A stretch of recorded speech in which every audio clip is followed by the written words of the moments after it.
Muhammad dari kampus ini Nomensen Pematang Siantar, prodi PGSD Bu. Izin mau bertanya Bu mengenai manajemen pembiayaan di sekolah ini. Tapi sebelum saya bertanya, izin Bu memperkenalkan diri. Ya, baik, terima kasih. Perkenalkan saya Herdianita Cindaya, selaku Kepala Sekolah di UPT Negeri 122 Tujuan 3 Jalan Aceh. Apa yang mau dipertanyakan?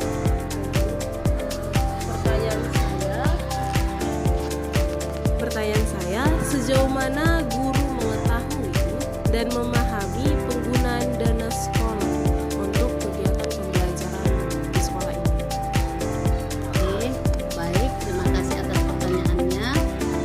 Sebelumnya ketika kita mau ajaran baru, katakanlah di awal tahun, nah kita mengadakan rapat, yaitu rapat besar sekolah yang melibatkan semua guru, murid, bahkan komite dan orang tua.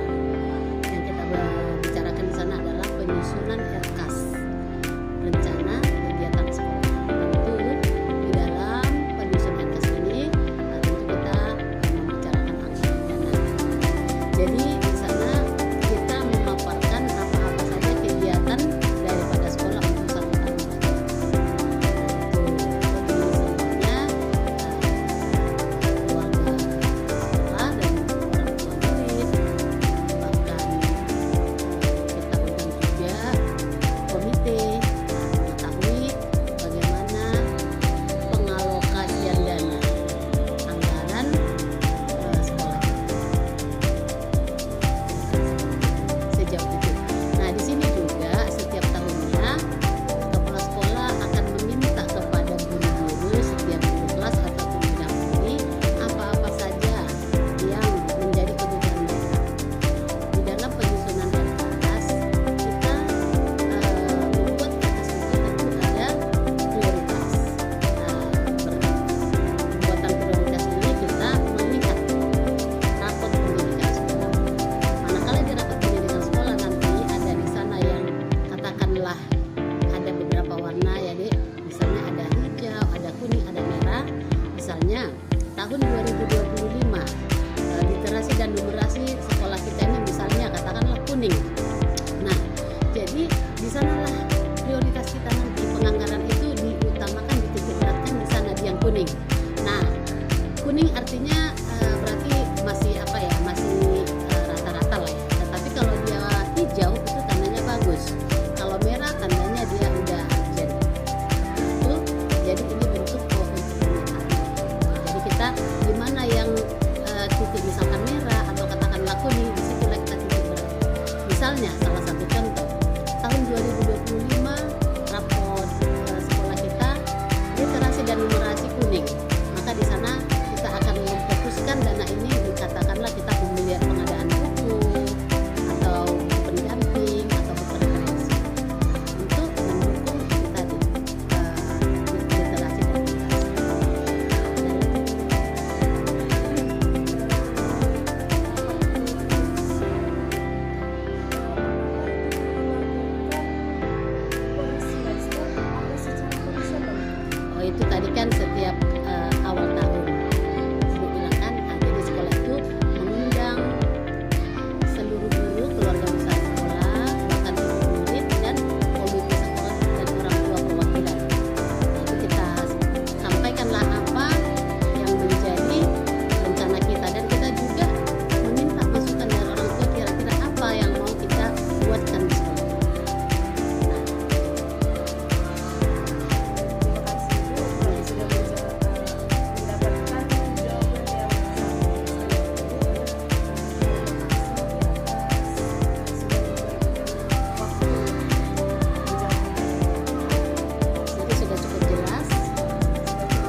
Bagaimana guru menjaga hubungan kerja yang baik terhadap tenaga pendidikan di sekolah? Menurut Ibu, yang saya ambil itu tentang tenaga pendidikan operator di sekolah. Bagaimana pendapat Ibu? Oke, terima kasih. Perkenalkan dulu, saya guru kelas 4, nama saya Priska Sinanda. Saya mengaku di kelas 4A, ya, di SD UPTD SD Negeri 12353. Nah, yang pertanyaan kamu bagaimana caranya hubungan kerja antara operator dan guru. Nah, selagi saya seorang guru di sini, hubungan kerja kami sampai saat ini baik. Ya, bagaimana caranya kita menjalin hubungan? Satu, kita harus saling komunikasi. Nah, di mana puncak ataupun fondasi sekolah ini adanya di operator. Nah, di mana operator ini dia memegang namanya Dapodik, data pokok pendidik. Mereka lebih mengetahui sejauh mana sinkronisasi tentang pendidikan dengan aplikasi. Ya, contohnya para ibu guru di sini pada sertifikasi data-data siswa itu melalui operator yang melakukan segala sesuatu tentang pendidikan. Nah, kalau di sekolah itu, apalagi di SD, pondasinya itu ada di operator. Data-data operator, data-data sekolah, data-data siswa, data-data guru, statistika sekolah itu adanya di operator. Nah, bagaimana perkembangan sekolah itu melalui aplikasi Dapodik, data pokok pendidik. Operator bisa menyampaikan itu melalui sinkronisasi, contohnya jumlah siswa di sekolah, jumlah guru, pendataan sertifikasi guru. Kalau istilahnya hubungan kerja kami adanya komunikasi. Kita harus ada komunikasi antara operator sama guru. Contohnya kan, jika kami ada sertifikasi, pendataan ataupun pemberkasan sertifikasi, operator itu harus standby. Mereka tahu, misalnya udah valid Bu, udah begini Bu, operator semua. Operatorlah fondasi sekolah ini. Nah, caranya tadi saya bilang itu kita harus komunikasi baik, terus saling bertanya. Contohnya, ibu ada nggak perubahan data? Bu, ada nggak ibu contohnya melakukan kegiatan-kegiatan di sekolah biar dimasukkan data-datanya yang terbaru di sekolah setiap bulan. Setahu saya ya, operator itu harus sinkronisasi data. Bagaimana Bu Anis? Apakah sudah dapat apa yang saya maksud? Sudah Bu, izin wawancara cuma sekedar sini aja Bu. Terima kasih atas waktunya ya Ibu. Saya Tasalonika Huta Barat. Izin Ibu waktunya sebentar untuk bertanya mengenai manajemen kurikulum dan pembelajaran. Sebelum saya bertanya, izinkan saya untuk menanya dengan nama Ibu sekalian. Oke, terima kasih Dek. Selamat pagi menjelang siang. Senang dengan kehadirannya. Nama saya Ibu Berliana Mursalagi. Saya mengajar di kelas 4B di 123. Oke, baik, terima kasih Ibu Berliana. Jadi izin bertanya Ibu, pertanyaan saya itu bagaimana guru terlibat dalam pengembangan dan penyesuaian kurikulum agar sesuai dengan kebutuhan peserta didik. Karena di sekolah ini kan kita memiliki peserta didik yang kebutuhannya berbeda-beda Ibu. Izin Ibu pendapatnya. Oke, terima kasih Ibu Huta Barat. Terkait dengan pertanyaan Ibu, bagaimana guru menyesuaikan kurikulum. Tentunya kurikulum yang kami terima pada saat ini kami berdasarkan kurikulum dari pemerintah, yaitu kurikulum Merdeka dengan peningkatan Bidang. Ini tentunya kami dilibatkan untuk menyesuaikan pembelajaran yang ada di kelas. Tentunya kami terlebih dahulu dibina atau dilatih yang direkrut dari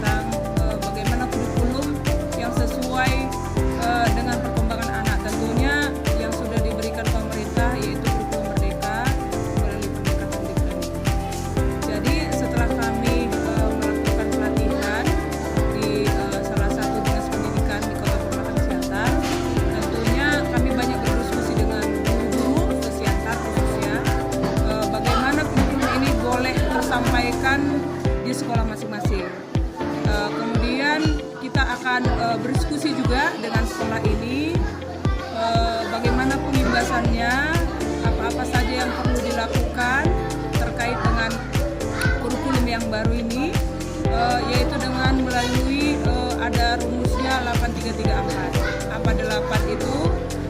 Dimensi lulusan profil, ya. Kemudian di situ dilibatkan bagaimana pola pikir anak, kemudian bagaimana dia kemitraannya, kemudian bagaimana juga guru mengembangkan karakter khususnya kepada murid di sini, kemudian bagaimana juga kreativitas guru yang harus dikembangkan terus kepada siswa di sini. Tentunya tidak hanya satu metode yang kami lakukan, tetapi ada beberapa metode. Salah satu metode yang saya gunakan pada saat itu adalah ketika kami ada collaborative learning namanya, yaitu ada kerjasama siswa di sini, ada diskusi tentunya, ada presentasi, kemudian ada refleksi. Kemudian selain itu kami juga melakukan tentang bagaimana pengalaman guru di dalam melaksanakan pembelajaran.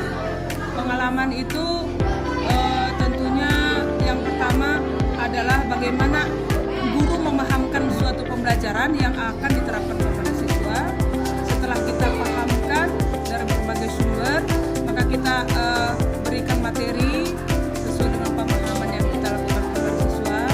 Kemudian setelah memahami, kita lakukan, kita doing kepada siswa di sini. Tentunya ada berbagai praktik yang dilakukan.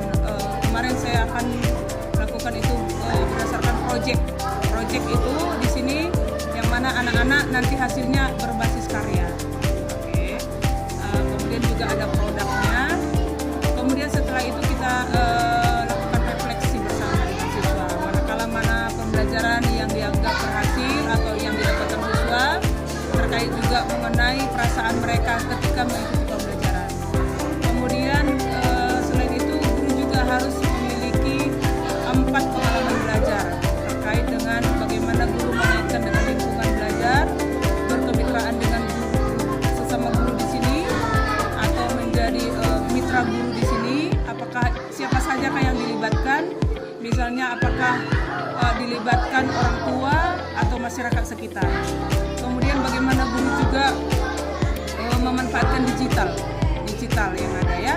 Di sini kita akan melakukan atau memanfaatkan digital. Salah satunya adalah dengan menggunakan infocus, kemudian audio, kemudian berupa gambar, kemudian juga ada beberapa teknik yang harus dilakukan melalui aplikasi PowerPoint yang kita sampaikan kepada siswa. Jadi peran kita, saya khususnya di sini, mengimbaskan apa yang sudah saya terima di dalam pelatihan sesuai dengan kurikulum Merdeka dengan pendekatan learning. Itu mungkin yang bisa saya. Baik Ibu, untuk pelatihannya tadi Bu, apakah cuma 3 hari itu saja full atau ada Ibu kayak 3 hari dalam sebulan akan dilaksanakan atau bagaimana Ibu? Ya, kemarin pelatihannya karena ini adalah sesi antar hanya 3 hari yang didapatkan dari Dinas Pendidikan. Akan tetapi selain 3 hari itu kita juga dengan rekan sejawat akan berdiskusi kembali terkait apa ilmu yang kita sudah terima melalui kurikulum yang baru, yaitu melalui pendekatan dimulai. Baik, terima kasih Bu. Kami sudah memiliki jawaban yang sangat memuaskan. Mungkin itu saja Ibu. Terima kasih juga sudah meluangkan waktu untuk menjawab pertanyaan dari kami. Terima kasih Ibu. Sama-sama Ibu.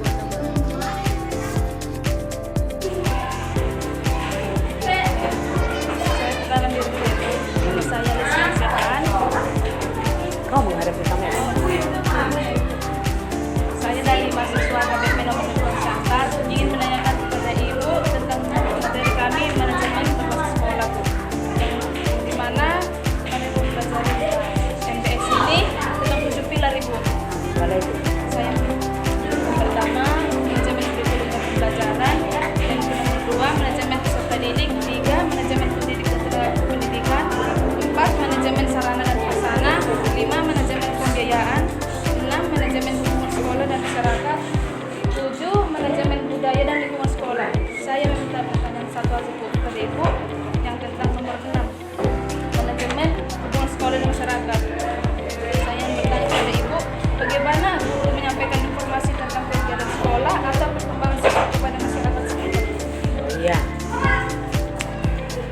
setiap guru harus melayani masyarakat yang bagus, termasuk secara khusus adalah orang tua siswa, karena orang tua siswa itu adalah termasuk masyarakat. Jadi kalau datang misalnya orang tua siswa ke sekolah, harus kita layani dengan bagus. Kita anggap bahwa orang tua siswa itu adalah raja dari ya. Jadi kita jangan sepelekan, nggak boleh, dan harus kita mengutamakan orang tua siswa yang datang ke sekolah, kita sambut dengan bagus, karena itu adalah orang tua anak kita yang dititipkan, anaknya yang dititipkan untuk kita ajari dengan bagus, bagaimana kita biar bisa berkontribusi dengan anak itu dengan bagus, kita layani. Karena orang tua siswa termasuk masyarakat.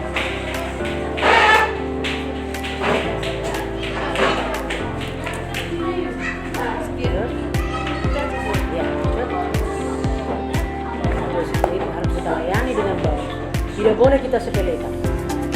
Baik miskin ataupun kaya, kita harus menganggap itu sebagai raja. Tidak boleh. Karena orang tua itu sudah menitipkan kepada kita. Anaknya untuk kita ajari. Jadi kita harus mengajari anaknya yang dititipkan kepada kita dengan bagus. Tidak boleh kita sia-siakan. Walaupun itu tidak orang tua siswa, kalau datang ke masyarakat misalnya ke sekolah ini, karena masyarakat selalu bersangkut paut dengan sekolah, tidak boleh terlepas. Masyarakat harus bersangkut paut. Kalau tidak ada masyarakat, tidak ada sekolah. Gimana Bu kalau anak siswa kita dari sekolah Bu karena tidak Karena di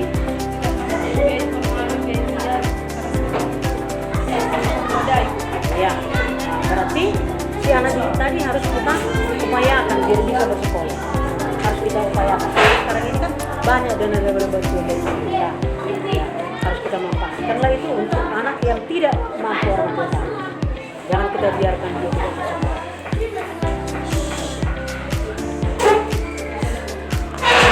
Gimana jawabannya? dari sekitar sekolah ini masyarakat jadi Tidak boleh sepele.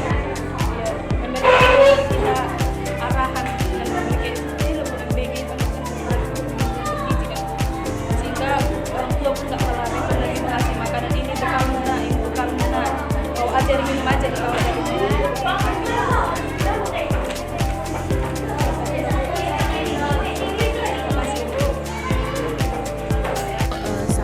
Tesalonika Huta Barat dari PGSD Kampus Nomen Sentrum Matang Siantar semester 5. Jadi kami izin bertanya Ibu mengenai manajemen sarana dan prasarana.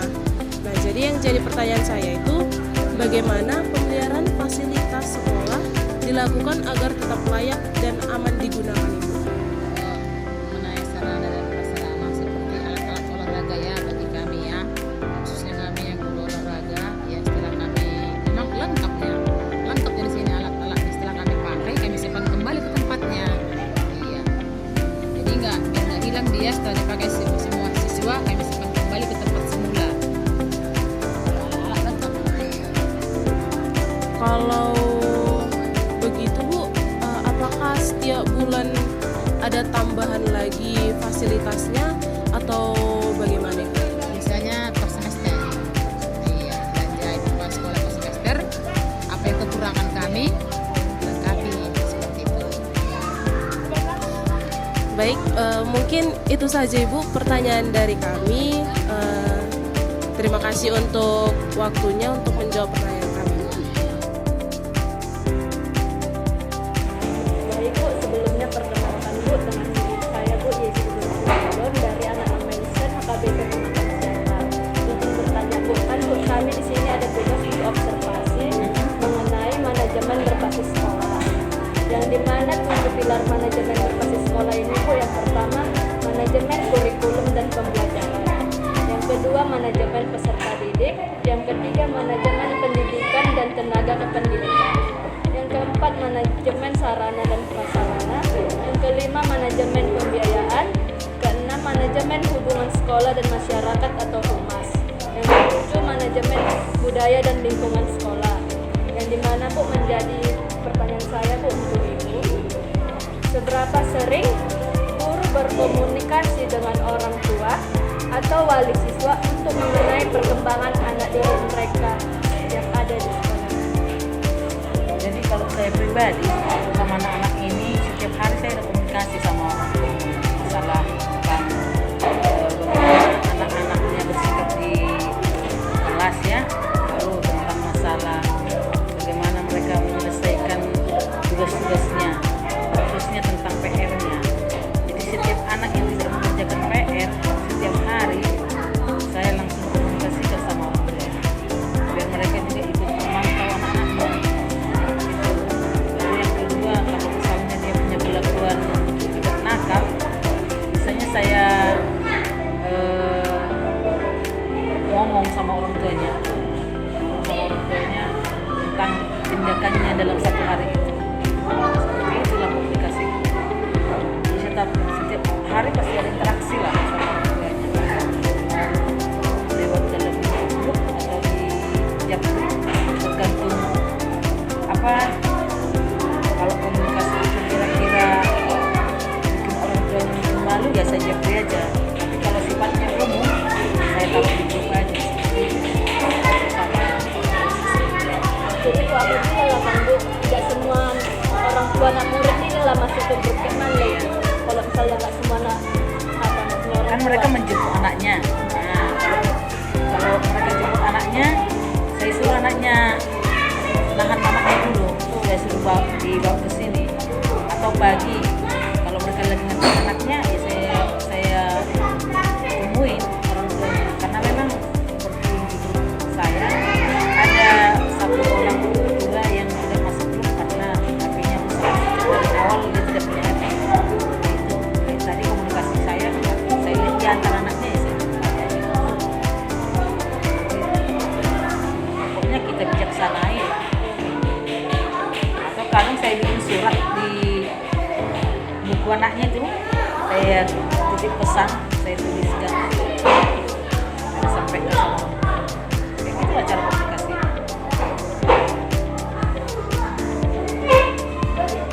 Jadi Bu gini, apakah setiap hari Bu mengasihkan tugas atau apa? Iya, kecuali Sabtu. Sabtu itu saya pikir anak-anak butuh relax ya, butuh waktu untuk bermain. Sabtu memang saya tidak pernah kasih PR sama anak. Berarti Senin Senin sampai Jumat saya aja, Bu. wajib kasih PR.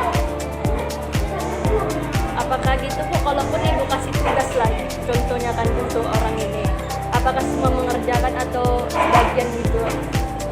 85% kerjakan sih.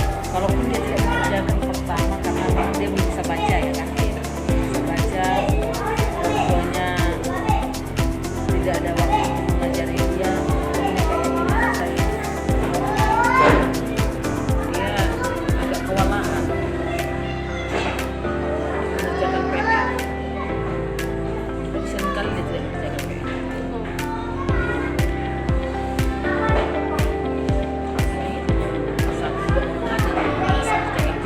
Berarti yang selebihnya mengerjakan PR.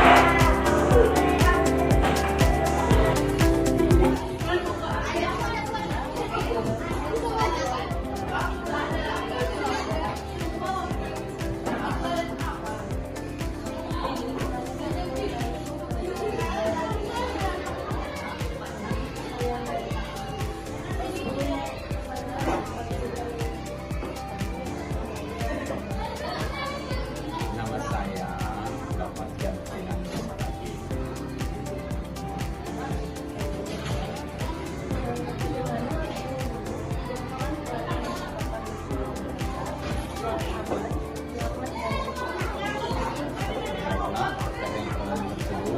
Di sekolah kita ini yaitu UPTD Indonesia 32353, guru itu memang sangat berperan aktif dalam menciptakan suasana kekeluargaan yang kondusif. Salah satu di antaranya adalah semua guru yang ada di sekolah kita ini sudah membuat kreativitas dalam kegiatan pembelajaran, sehingga proses kegiatan belajar mengajar tidak lagi monoton atau pasif interaksi. Dalam kegiatan belajar mengajar ini yang lebih aktif itu adalah siswa. Jadi patokannya bukan lagi berfokus kepada guru, tapi kegiatan pembelajaran itu sudah berfokus kepada siswa. Seperti itu dia. Kemudian di samping itu tidak hanya kreativitas seorang guru menciptakan suasana pembelajaran dalam ruangan kelas, tetapi di dalam ruangan kelas itu juga anak-anak supaya tidak membosankan dalam kegiatan pembelajaran, maka guru itu juga melakukan yang namanya metode mikir, ya, yang namanya metode mikir. Ada kegiatan mengalami, ada kegiatan interaksi, ada komunikasi dan refleksi. Sehingga dalam kegiatan pembelajaran itu anak-anak tidak membosankan, mereka berperan aktif, ya. Jadi guru itu menjelaskannya sebatas saja, selebihnya siswa yang aktif. Nah, sehingga di kegiatan refleksi nanti guru yang menyimpulkan bagaimana hasil daripada diskusi mereka, presentasi mereka, sehingga tercipta dia metode mikir di dalam kegiatan pembelajaran tersebut. Terima kasih.